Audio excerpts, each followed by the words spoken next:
Nobody does it better than Regent Seven Seas Cruises. Enjoy all-inclusive, unrivaled luxury with unlimited shore excursions, indulgent cuisine, personalized service, and more aboard spacious all-suite ships. Visit rssc.com to experience the unrivaled.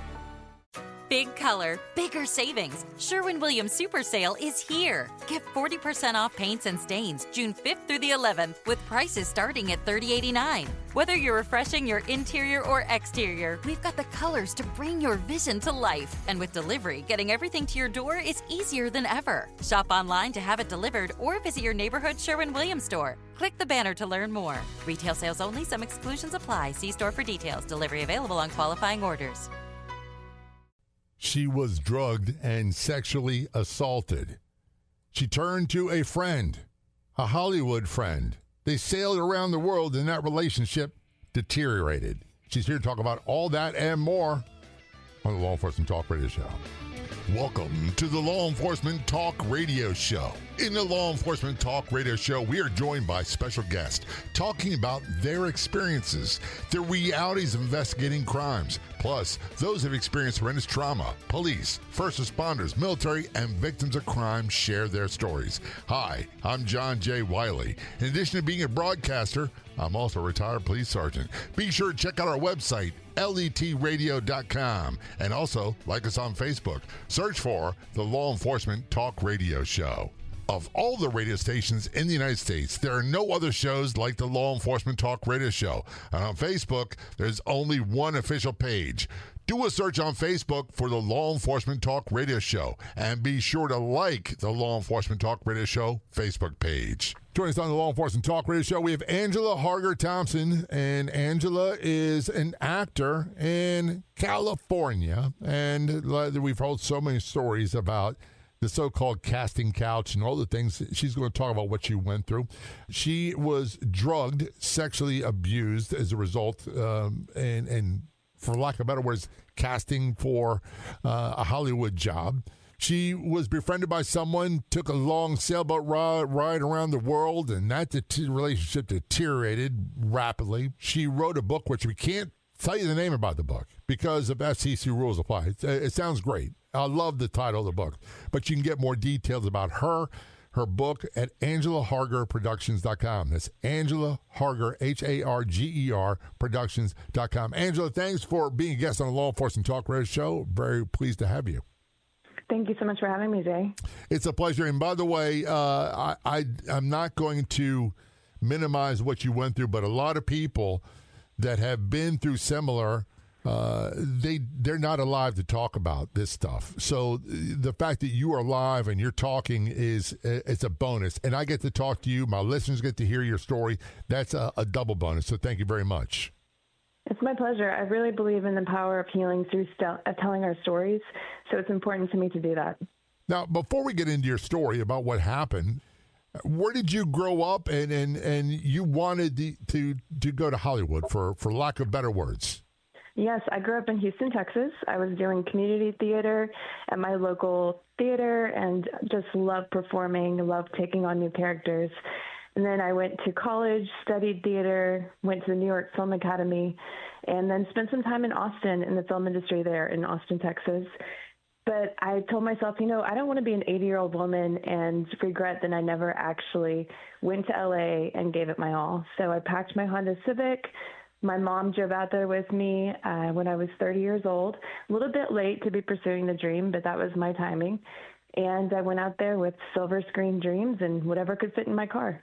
And by the way, most people that go out there, I was never stricken with this, but most people go out when they're much younger, and it's they wind up waiting tables for a long time, and most never get a big break. That is true. I kind of did things on a later timeline. I was trying to build a little bit of a resume in Austin. There are a lot of TV shows in production there, some independent films. So I was able to get some things under my belt and have a little bit of experience on set before I made that giant leap out there to California. Do you ever look back and go, by the way, I know ages can be verboten. How old of a person are you now? Oh, I never give my age, Jay. Okay. But I'm past 30. But as an actress, that's the thing, is that the casting directors will, if they know your age, then they'll decide what you can and cannot play. Well, that's one of the reasons I love radio so much, because it doesn't matter what I look like. Exactly. But any good actor will put an age range on their resume rather than an age. I'm glad you clarified that, because one point of contention I've had, and I tell people all the time, at this time of the recording, I'm 67 years of age. My mother is still 29. How I passed her, I'll never know. It is a special quality that women have, for sure. But I got to ask you this, too. As a woman, you went to Hollywood. You had these dreams you wanted to chase, and I applaud you for that. Were you aware of the potential bad side, the hazards that so many people have, or you were aware of them and you thought, well, this will never happen to me? It was more the latter. I was aware of the casting couch. I knew that was how some people were breaking into the industry, but I knew that I could always have a choice in that, and that I wouldn't choose that. And I was determined to make it by talent and hard work. What I didn't expect is what happened to me. And I would later come to find out that this is something that happens all too often in Hollywood. I didn't expect to have no choice in it and to still be taken advantage of and sexually assaulted. And here's the reality. And we're going to talk about some dark stuff, but we're not going to talk about it in a dark way, because it's really about overcoming and building the life that Angela has today. But the reality is, this has been an issue for Hollywood for a long time, and people that we are told we're supposed to admire are some of the biggest offenders, and it is not something that's admirable, but it also happens in American society. And we're talking about slipping drugs into drinks and then taking advantage of incapacitated people. I don't get it. Yeah, I mean, it's a very evil thing. It's really predominant out in LA. And it really blindsided me how it happened, because I wasn't out at a club or a bar drinking when it happened. It was a dinner where I thought I was going to be offered a job, and we were going over the details of the job. So it really hit me out of left field. Can you go into some details? You're at a dinner. You didn't expect this. It wasn't a typical club scene. What happened? Yeah, so I had been introduced to this producer, quote unquote, who had a studio, and everything he did was a little bit confusing. Every time I asked questions about what my role would be as his assistant, I wasn't really getting a lot of clear answers, but he kept meeting with me. I had just moved to LA. I was desperate for a job. I thought there would be nothing better than working with the producer, being right there in the industry right away as soon as I arrived in LA. So I would meet with him, try to get more details of the job. Everything was a little bit sketchy in terms of just unclear. And I remember him telling me at one of these meetings, he said, it's a real issue out here that men are drugging women. So if you ever get into a situation where you feel unsafe, you give me a call. I'll be like your big brother, and I'll take care of you. And I had no idea that at that time he was grooming me and trying to make me trust him in a very quick and not natural way. So I kind of was like, okay, that's strange. And then I was going to start on like a Tuesday. So he took me out to dinner on Monday, and we were going to go over finally the details of the job, where I was going to hope to get an understanding of what my role would be.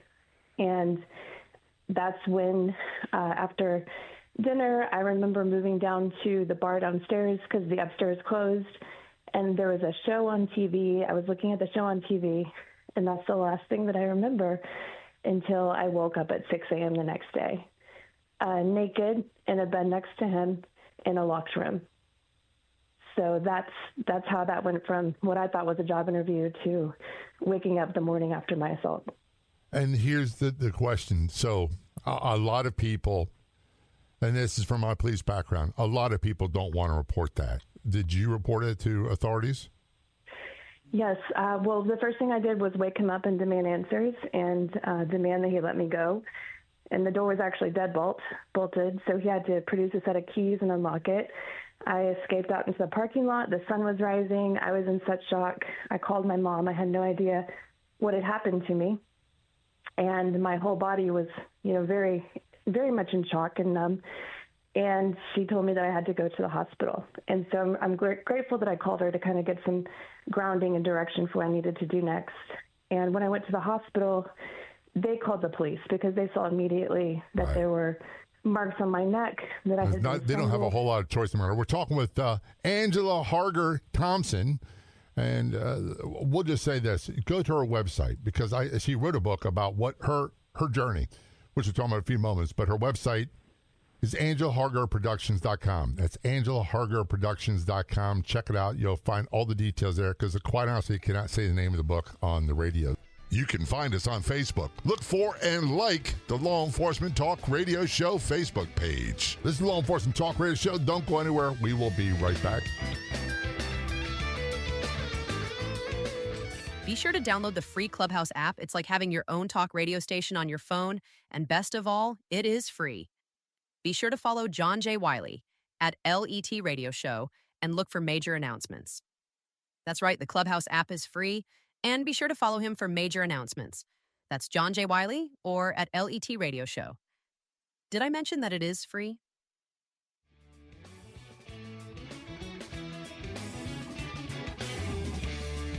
Return conversation with Angela Harger Thompson on the Law Enforcement Talk Radio Show.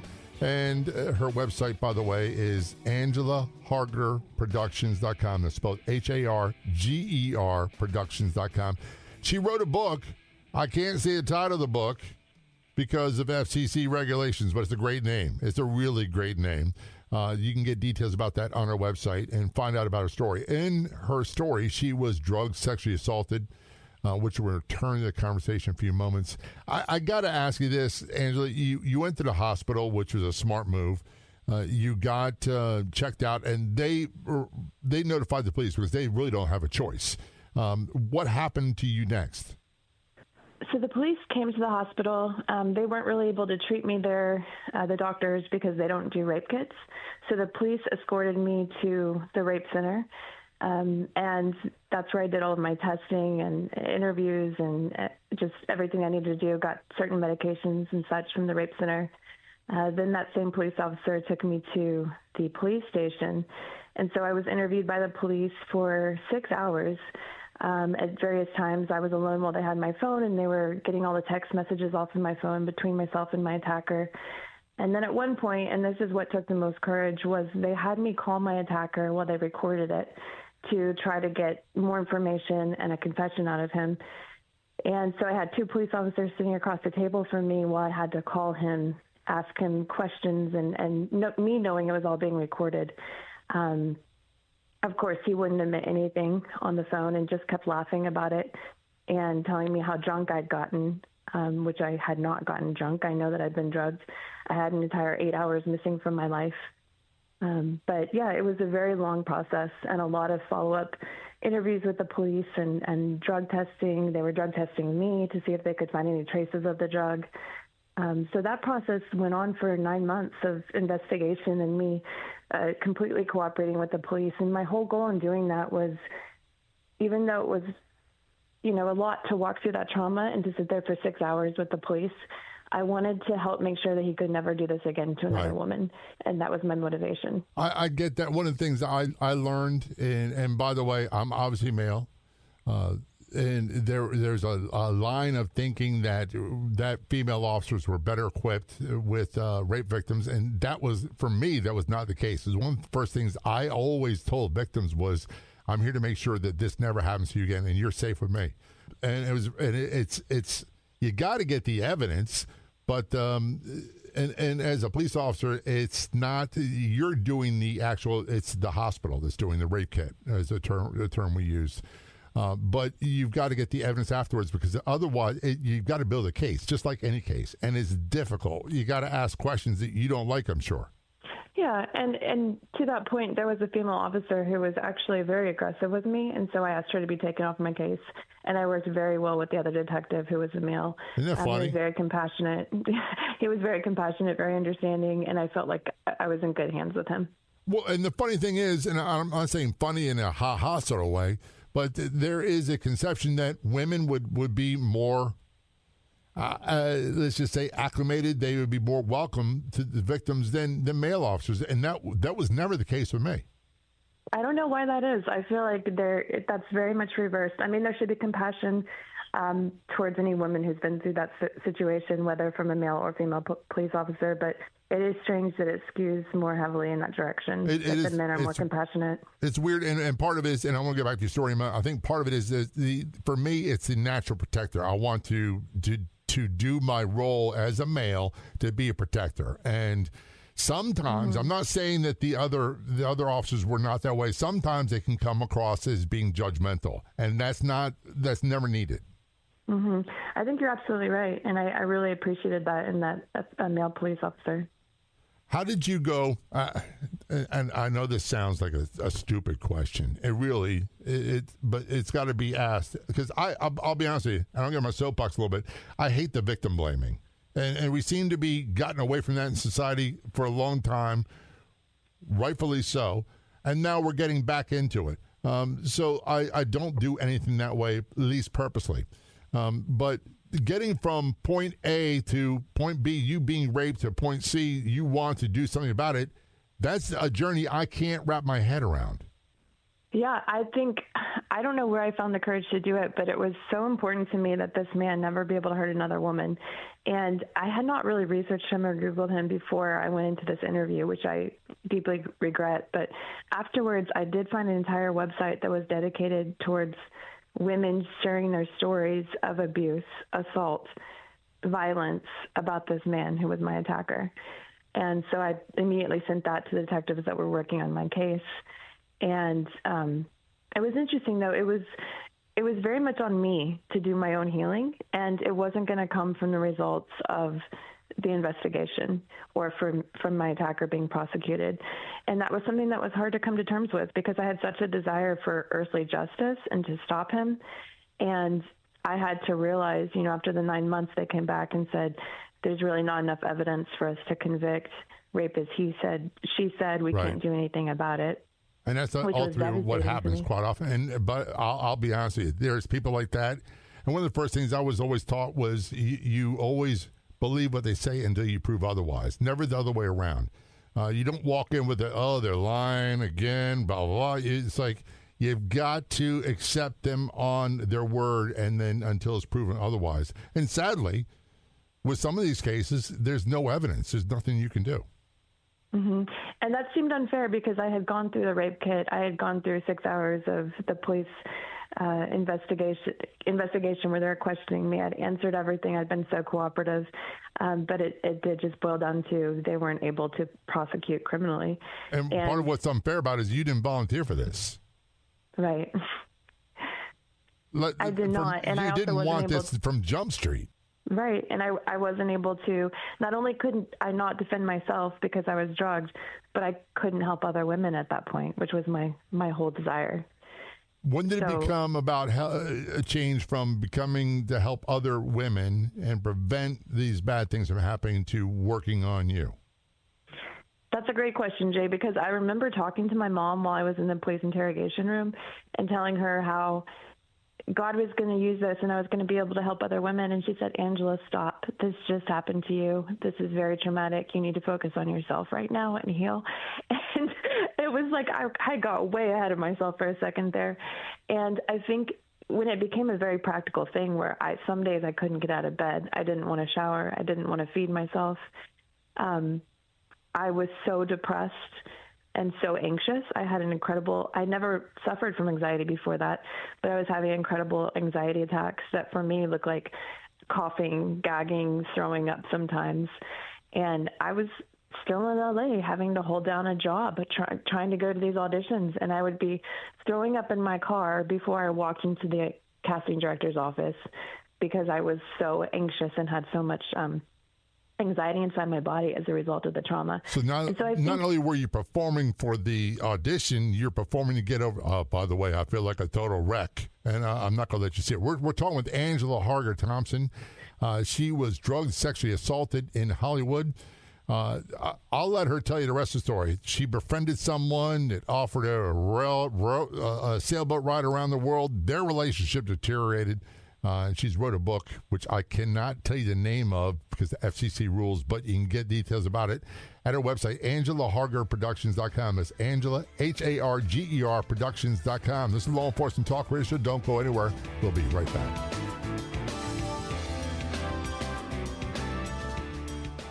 If you want to be a guest on the Law Enforcement Talk Radio Show, simply contact us. It couldn't be easier. You can send us a message on Facebook. Look for and like the Law Enforcement Talk Radio Show page, or email jay@letradio.com. That's JAY@letradio.com.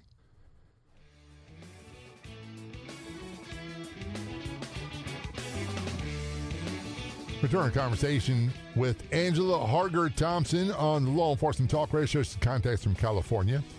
She was drugged and sexually assaulted, raped during the casting couch epidemic.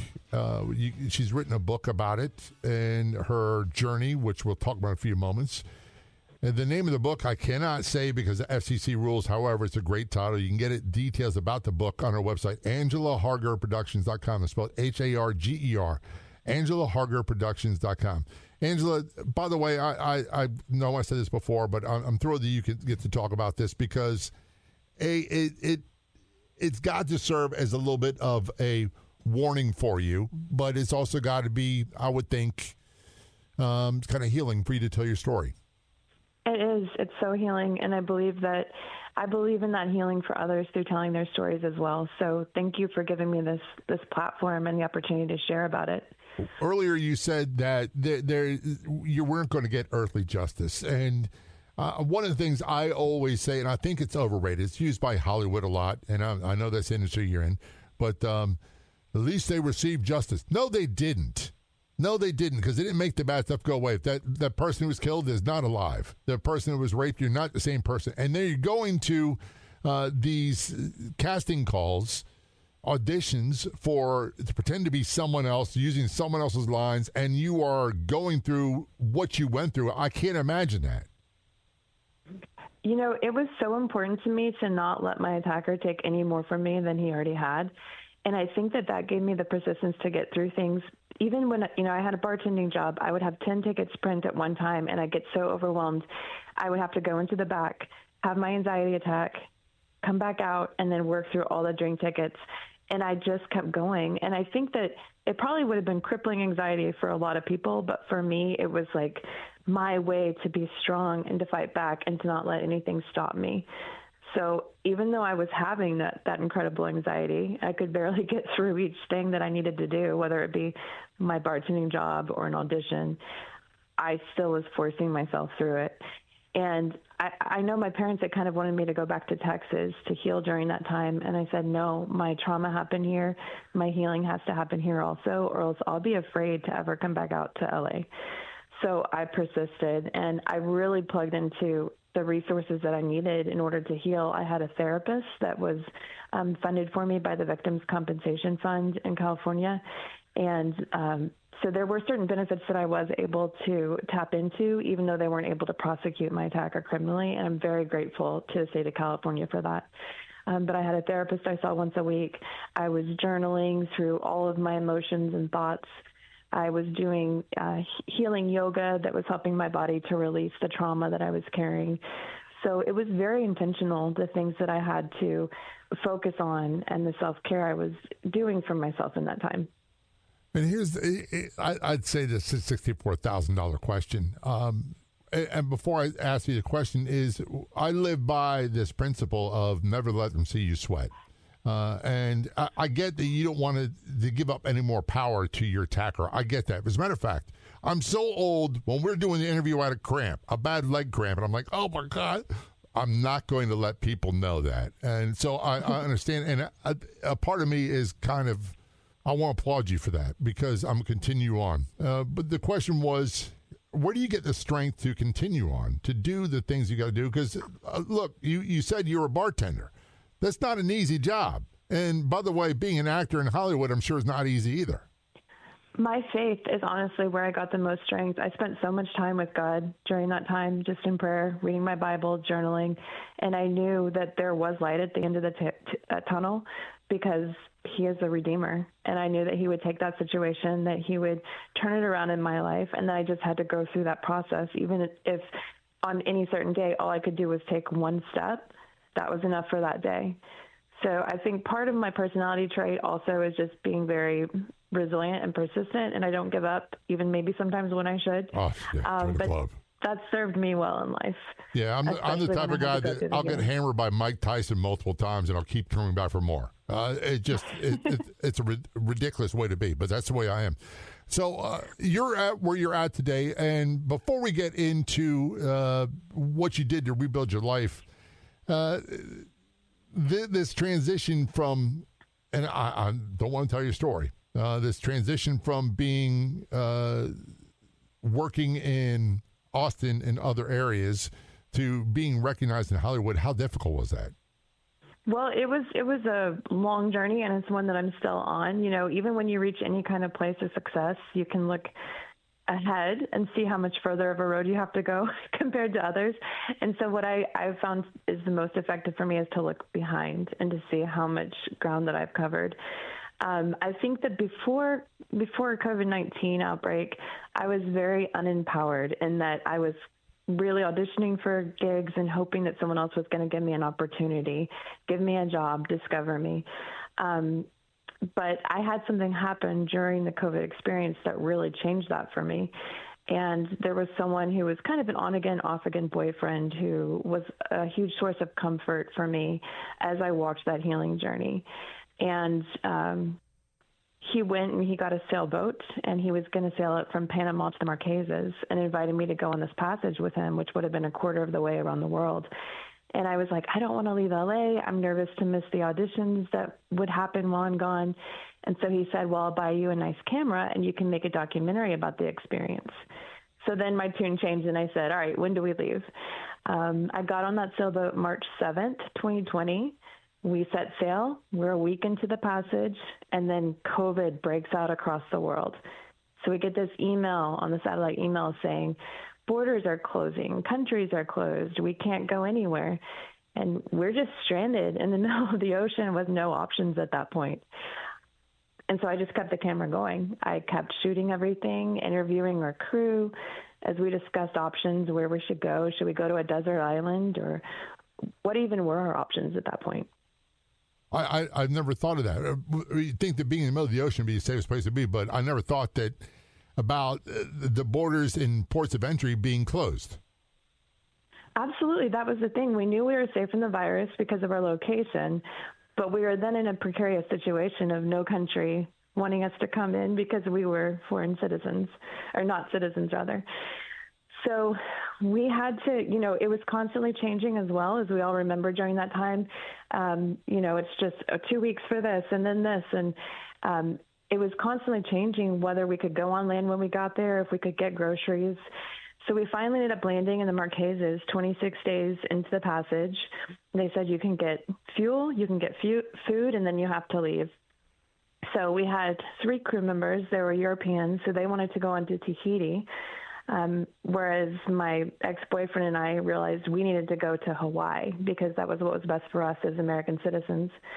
So they hitchhiked another sailboat to Tahiti, and then just he and I sailed 16 days up to Hawaii, which was, a very hurrying passage. We went through a lot of squalls, lightning storms.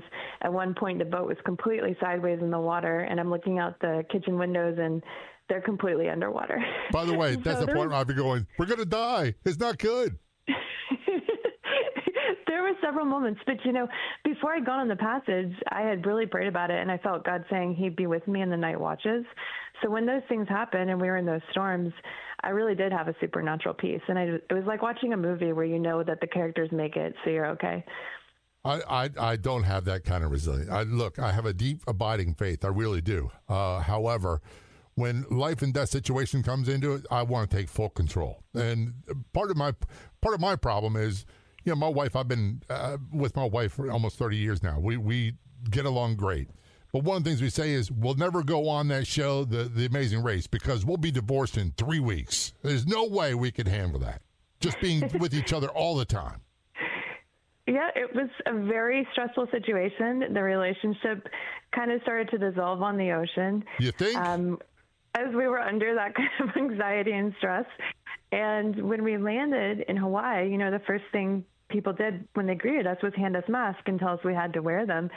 And that was a total culture shock for us because we had left a very normal world on March 7th. And on April 23rd, we landed in a completely changed world. We're going to take a short break on that note. We're talking with Angela Harger Thompson, and her website is angelahargerproductions.com. It's spelled Harger Productions.com. This is Law Enforcement Talk Radio Show. Don't go anywhere. We'll be right back.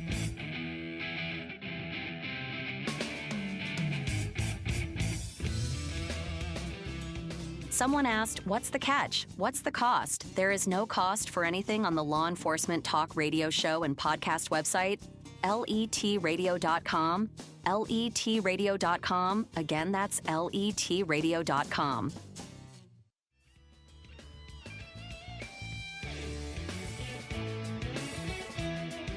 Current conversation with Angela Harger Thompson on the Law Enforcement Talk Radio Show. Angela is, she was drugged and sexually assaulted, raped, and we're talking about the sailboat ride with their on-again, off-again boyfriend that, let's just say, did not go as planned.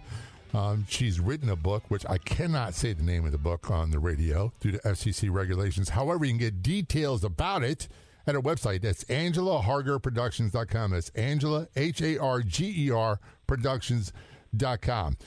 First of all, it's amazing you've been through. Let's be honest. You went through being sexually assaulted, raped, drugged, you name it. Then you've got this trip with COVID, and you've got sailing in a sailboat with this guy, and it's not working out well, and I'm not allowed to enter different ports, and you're surviving storms. Did you ever think back and go, man, I lived a blessed life? Yes. I saw God's hand on me for sure the whole time. Somebody's looking out for you, because otherwise, what normal person would go through all that?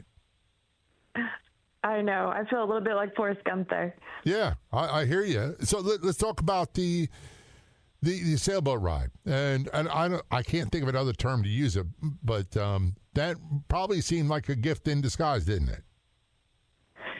It was. I mean, I was initially so worried for our family back home because I thought I'd be the only survivor to survive the zombie apocalypse because I was on this boat.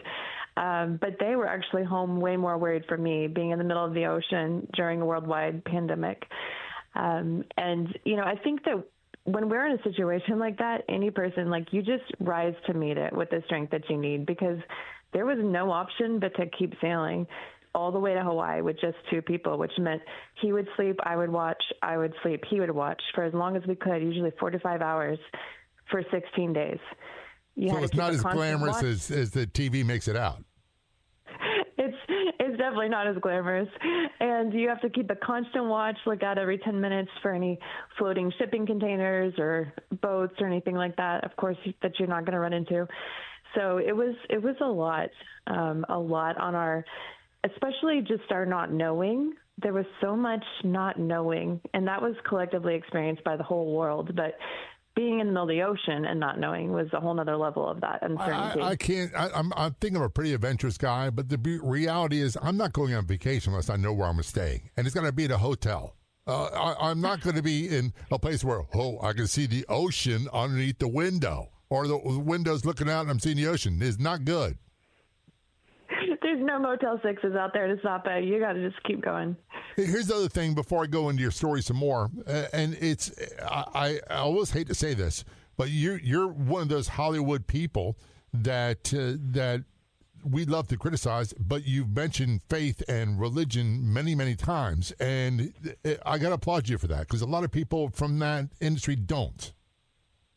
It's really the defining factor in my life, my relationship with Jesus, and God is the greatest storyteller of all time. I think that's why I love storytelling so much and what first attracted me to film in the first place, to be an actor, to tell those stories and jump into other characters' skin.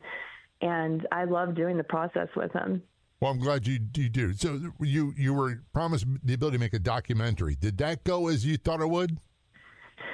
Yeah, so I kept the camera rolling. I feel like it got interesting once COVID happened and we had this worldwide conflict at the center of the film. When we landed in Hawaii, as I said, the relationship continued to disintegrate. We started kind of having different views about COVID, and I found that he got upset when he couldn't control what I thought about it. And so eventually I returned back to LA, and he got extremely aggressive once I did that. He told me that he wanted the documentary, that I had no rights to it, and he actually came after me with the legal team. So I had to hire my own attorneys and fight for it and say, just because you bought this camera doesn't mean that you have the creative rights to this. I did everything. I filmed everything. And so it was a scary process, and it was another thing where I had to just trust God to get me through it and say, I'm not going to give up my creative baby, even though that would have been a much simpler and cheaper option. But I'm sure it would. You said lawyers are not cheap. They're not cheap, but they are worth every penny, because in the end, I got my documentary back. I was able to finish it through post-production and then distribute it. It's now on Amazon, Google Play, Apple TV, called Quarantine at Sea, and it just chronicles everything that happened to us out there. So I'm so proud of that. But there was really so much more to the story, especially the evolution of the relationship. And I really wanted to share it just to help other women who might find themselves in a similar situation. So I went back to Texas, stayed with my parents for a while during COVID to write it out. And I just sat there at my computer and I typed out the story until 4 a.m. every morning. And each chapter that I wrote was like a new layer of my heart that was healed. It was absolutely cathartic. And when I was done, I had this memoir, which we can't say the title. And I was so, so proud of it. So that was just published on April 14th.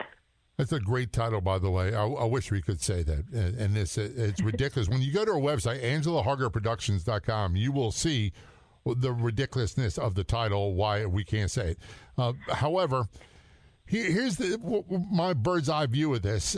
And I've not read the book. I've not seen the documentary. I want to see the documentary because I had in my mind an image, and I could apologize in advance, of a dingbat, as I thought I was going to be talking, and you are far from that. And you're obviously very resilient and a person of faith and all that stuff. Do you feel like you get to help people with your story now? Yes, I've been so blessed to help with, I've partnered with Wholeness Journey, which is a nonprofit that does workshops with women rescued out of sex trafficking. And we've been able to go to Costa Rica, they go to Thailand. I've worked here in California with girls as young as 11, all the way up to age 25. And I lead a storytelling workshop where I really help them to discover their own stories, their why for sharing it, the importance of healing through the power of storytelling. And then we give them time to share their stories, whatever they want to say. And I've been so honored to see them talk about some of the things, the worst things that we can't even imagine, and just watch them heal and gain worth and confidence as they get to share their story. And then as they're surrounded by the other girls and women around them, it builds such community because we identify, we connect when we hear these stories and say, okay, I'm not alone in my experience. Like others have walked this as well. So it's been such an incredible honor. And I just believe so much in the power of storytelling that I've created a workshop as well. It's a course that you can find on my website. And it helps people to find their story and to be able to share it and get it all the way from an idea in their head to a movie that somebody is watching on the screen or a book that they're reading. By the way, I really truly believe in that. If you're listening and you have any connections to Hollywood with producers or directors or whatever, and you're interested in Angela, just send me an email and I'll send it to her and we'll arrange an introduction. Angela, I got to tell you, I'm pretty amazed I'm very amazed at the progress you've made. And here, you're definitely not the same person you were when you were 30. Absolutely not. And it goes back, Jay, to what we were talking about, where I was sitting there waiting for someone to hand me an opportunity. And after walking through all of this and the character that I've forged, the persistence that I have had to find within myself, I'm someone who's making my own opportunities. That's right. You know, I self-distributed the documentary. I self-published the book. I did work with a hybrid publisher, but it takes so much momentum to get your projects off the ground and to believe in yourself instead of asking someone else to believe in yourself. And I have become so empowered as a result, and someone who can create a film set and invite others onto it instead of waiting to be invited onto theirs. I'm so glad it's just a much you better way. told your story on our show. By the way, the website is AngelaHargerProductions.com. That's HARGER, AngelaHargerProductions.com. Angela, thanks so much for being a guest on the show. Very much appreciated. Thank you so much, Jay. Of all the radio stations in the United States, there are no other shows like the Law Enforcement Talk Radio Show. And on Facebook, there's only one official page. Do a search on Facebook for the Law Enforcement Talk Radio Show, and be sure to like the Law Enforcement Talk Radio Show Facebook page. Be sure to check out our website, letradio.com. That's letradio.com. There you'll find episodes of the show available as a podcast after airing on radio. And they're always free. There's 700 plus episodes on there right now. There's blogs. Get information about our sponsors. All that and much more at letradio.com. Again, the website is letradio.com. I'd like to thank our guests for coming on the Law Enforcement Talk Radio Show. The Law Enforcement Talk Radio Show is a nationally syndicated weekly radio show broadcast on numerous AM and FM radio stations across the country. We're always adding more affiliate stations. If you enjoyed the podcast version of the show, which is always free, please do me a favor and tell a friend or two or three. I'll be back in just a few days with another episode of the Law Enforcement Talk Radio Show and Podcast. Until then, this is John J. Wiley. See ya. If you like the show, please take a moment to rate, review, and subscribe. It really does help the show to grow. Thank you for listening.